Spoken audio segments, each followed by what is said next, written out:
Good evening friends. अगर आप 11th 12th BCom MCom और यूजीसी नेट सेट जेआरएफ की तैयारी कर रहे हैं तो आप हमारे यूट्यूब चैनल को लाइक करें, सब्सक्राइब करें और बेल आइकन को जरूर दबाएं, जिससे कि आपको हमारे आने वाले नोटिफिकेशन का पता चल सके। अगर आप हमारे चैनल से जुड़े रहेंगे तो हम आपका लिंक पढ़ाई से टूटने नहीं देंगे।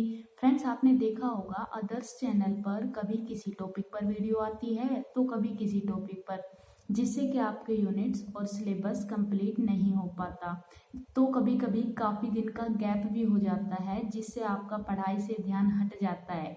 लेकिन यहाँ पर ऐसा नहीं होगा। हम आपको इस चैनल पर हर एक टॉपिक क्लियर करवाएंगे ताकि आप फ्यूचर में ग्रो कर सकें और आने वाली सभी प्रॉब्लम को फेस कर सकें। हमारी बेस्ट विशेज़ आपके साथ हैं। तो फ्रेंड्स, आज का हमारा टॉपिक है corporate governance. Corporate governance basically दो वर्ड्स का कॉम्बिनेशन है। First is corporate, second is governance. Friends, corporate means any company and organization. Corporate means any company and organization, and governance means directing and control. Friends, आपने देखा होगा कि पहले क्या होता था, बिजनेस है वो स्मॉल स्केल पर होते थे। मतलब उनका जो स्कोप है वो ज़्यादा वाइड नहीं होता था, जिसमें ओनरशिप और जो मैनेजमेंट की जो एक्टिविटी है वो ज़्यादा ब्रॉड स्केल पर फैली हुई नहीं थी। इसलिए सभी एक्टिविटीज़ को ओनर्स ही मैनेज कर लेते थे। लेकिन आज के समय में, मॉडर्न टाइम में देखा जाए तो आज के समय में जो बिजनेस है वो काफ़ी ब्रॉडर स्केल पर फैल गए हैं, जिससे ओनरशिप एंड मैनेजमेंट दोनों की एक्टिविटी को सेपरेट कर दिया गया है। फ्रेंड्स, आपको पता होगा कि जो बिजनेस के रियल ओनर्स जो होते हैं वो होते हैं हमारे शेयर होल्डर्स, क्योंकि सबसे ज़्यादा जो पैसा लगाते हैं in the beginning and starting वो शेयर होल्डर्स लगाते हैं, जिससे वो कंपनीज के शेयर्स को एक्वायर कर लेते हैं। फ्रेंड्स, शेयर होल्डर्स हैं वो डे टू डे बिजनेस की जो एक्टिविटी है उनमें पार्टिसिपेट नहीं कर पाते, जिसके कारण वो क्या बिजनेस की जो एक्टिविटीज़ है, मानो कि कोई फ्रॉडुलेंट एक्टिविटी या कोई फ्रॉड या कोई ऐसी एक्टिविटी की जा रही है इम्प्रॉपर, जिसके जो बिजनेस के लिए इलीगल है, उसके बारे में इंफॉर्मेशन का पता नहीं चल पाता, जिसके लिए हमने कॉर्पोरेट गवर्नेंस है वो एग्जिस्टेंस में लाते हैं। कॉर्पोरेट जो गवर्नेंस है उनका मेन मकसद यही है कि इसके अंदर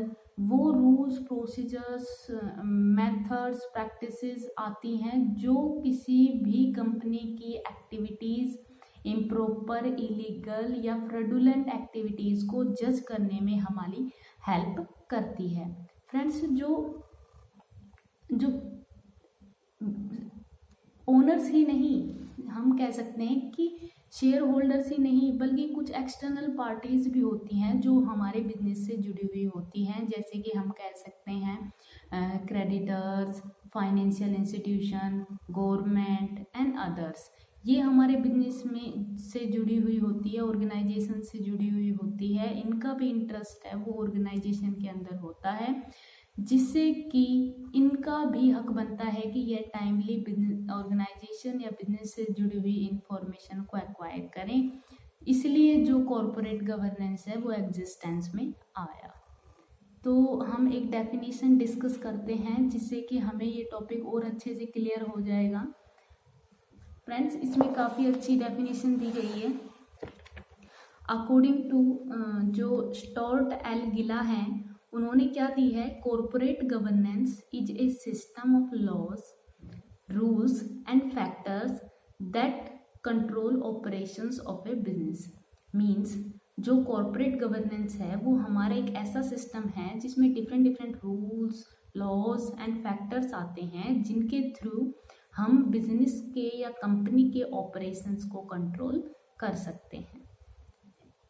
नेक्स्ट, जो डेफिनेशन और मोस्ट इम्पोर्टेंट डेफिनेशन हमारी निकल के आती है according to J Wolfson, president of the World Bank. Corporate governance is about promoting corporate fairness, transparency and accountability. Corporate governance है वो हमारी हेल्प करती है कंपनी की फेयरनेस, उसकी ट्रांसपेरेंसी और अकाउंटेबिलिटी को फिक्स करने में, ताकि हम क्या कर सकें, कंपनी की फेयरनेस या फिर उनकी फाइनेंशियल स्टेटमेंट कितनी इफ़ेक्टिव है, कितनी ट्रांसपेरेंट है, सारी इन्फॉर्मेशन डिक्लेयर की गई है या नहीं, इफ़ेक्टिवली शो की गई है नहीं, डिटेल्ड इन्फॉर्मेशन दी गई है या नहीं, इसको जज कर सकते हैं। कॉर्पोरेट गवर्नेंस बेसिकली इसका मेन मकसद यही था, प्रोटेक्ट करना जो भी एक्सटर्नल पार्टीज़ है उनके इंटरेस्ट को। तो आज के लिए फ्रेंड्स इतना ही। आप हमारे चैनल को लाइक करें, सब्सक्राइब करें और कमेंट करना ना भूलें। और जल्द ही आपको सभी टॉपिक, जैसा कि मैंने पहले भी कहा था कि सभी टॉपिक क्लियर करवाने की कोशिश हमारी 101% रहेगी। Thank you and have a nice day.